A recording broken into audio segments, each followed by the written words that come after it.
Hey guys, welcome to the Goku Running Talks Tuesday. Today we're talking about the J&J Race Reunion Trail Running Race. That's where I'm going to be doing my first 100K.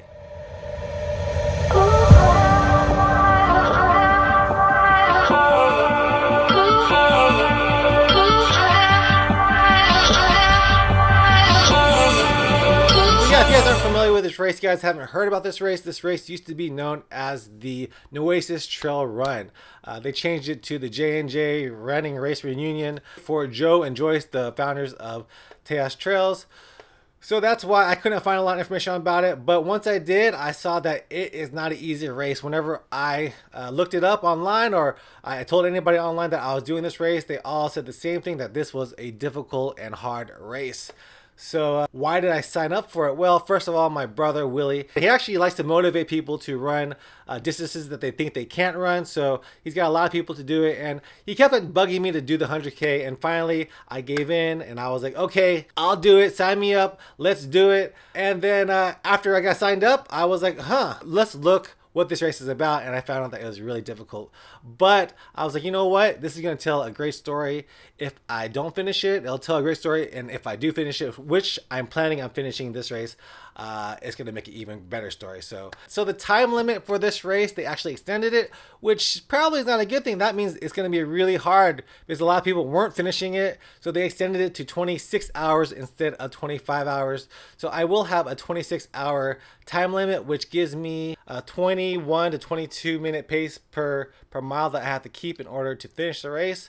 And my fitness level is a lot higher than any other ultramarathon that I've done before, so I'm feeling really good about that. So shouldn't be a problem. But of course, I know ultramarathons can open up a bag full of worms, and I could just fall apart anytime. But hopefully I won't, because I think that I'm ready. I've been running lots of miles. I've ran 100 mile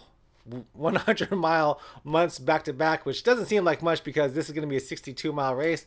But I know that ultra marathons are really like 90% mental, and I'm not going to give up. It's going to be a challenge, but I'm ready to take on this challenge. And hopefully it won't take me 26 hours, but if it does, you will see that. Some of the challenging parts of this race is the elevation.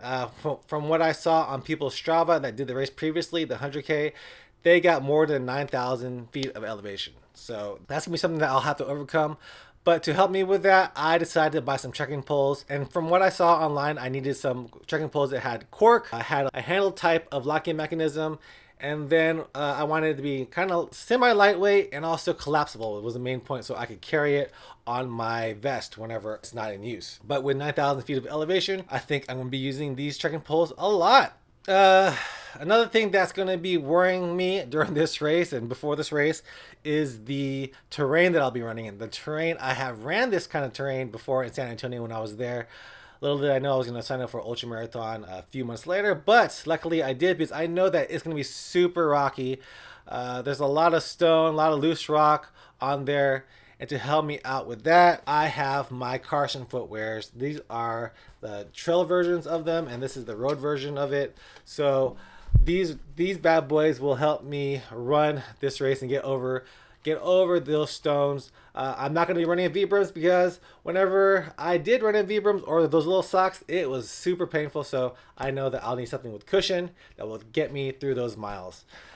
That's going to be real fun. Some other things that I'm going to be bringing on the race are some trail toes. Trail toes are going to help me not chafe. Chafing sucks. I've actually been chafing on a lot of my long runs because I haven't been putting on trail toes, especially when it gets sweaty. I tend to chafe underneath my arms or in between my thighs. So those are the most painful parts that I don't want to sweat on. So I'll be using trail toes and actually any other anti-chafing products that I have. I have the Arm & Hammer stuff, so I'll be putting that on, and this. I will just be a slippery little runner out there. Another thing that I'm going to bring are some lights. These are my knuckle lights. Knuckle lights are great lights because there's two. They're easy to carry. I can put them on my knuckles, as the name implies, and just run with them and have my hands free pretty much. So I could be holding my trekking poles or holding my GoPro or whatever. Speaking of GoPro, I will be carrying a GoPro on myself so I can film some different angles on myself, especially during the aid stations. A GoPro will be great. It's a wide angle,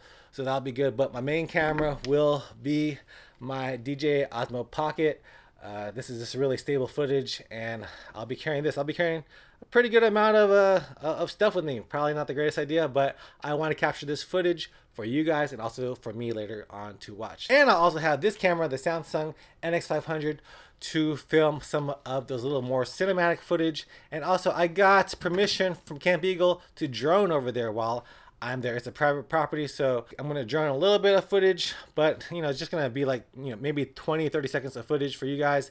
And the drone will probably be up in the air for about 5 minutes. So I should make this a pretty good video. Hopefully that will, that will help me out.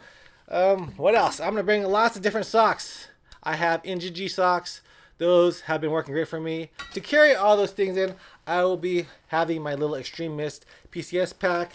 If you guys don't know, this is a little pack that sprays a little mist on you and also hydrates you also. So I'll have this on me to hydrate me and get me through all of that. The main thing that is concerning me is that this race starts at 7 p.m. So that means that I will probably, if I don't get any sleep, I'll be up for more than 48 hours, since this race is going to take me probably more than 24 hours to finish. So if I don't get some sleep before 7 p.m., I'll be up for a long time. So I'll probably have to try to get some sleep before I start the race. So yeah, this will be the first time that I'll be running into the night. Another thing that I'll be carrying is my phone. I'm gonna have my phone on me because I want to listen to music. Sometimes in ultra marathon, it gets a little boring, and you need a little push, a little something different. I might download some podcast. Leave me a comment. What's your favorite podcast to listen to? But I'll be carrying my Jaybird Vistas with me. These are some headphones that will last me about 30 plus hours. So it'll work perfectly for me. I'll have one on during the race, so I won't have them both on at all times, so I could hear if somebody wants to pass me or whatever. But these headphones are going to help me out do the 100K. So besides that, I'll have a ton of extra shirts. I tend to overpack on clothing, but I'll have a ton of shirts and shorts to change into at the aid stations. So this is going to be a 3-loop course, so about 20 miles each loop. And after the second loop, I can have a pacer with me. My pacer will be my brother Willie, the one that got me to do this race. He said he would pace me for the last 20 miles. Whew, that's going to be a long time. 62 miles of running, mostly walking. But I think with all my preparation, I think I'll be good to go to run this 100K. It's gonna be all mental, so I gotta get myself out of my own head during the race and tell myself to move on, keep going forward, and not quit. So anyway, if you guys have any tips for me on what to do on my first 100K, let me know down below. I'd really appreciate it. Wish me good luck. The race is going to be not this weekend, but the weekend afterwards. I do have a 5K this weekend that I'll be doing. But let me know your tips and tricks on how to do 100K.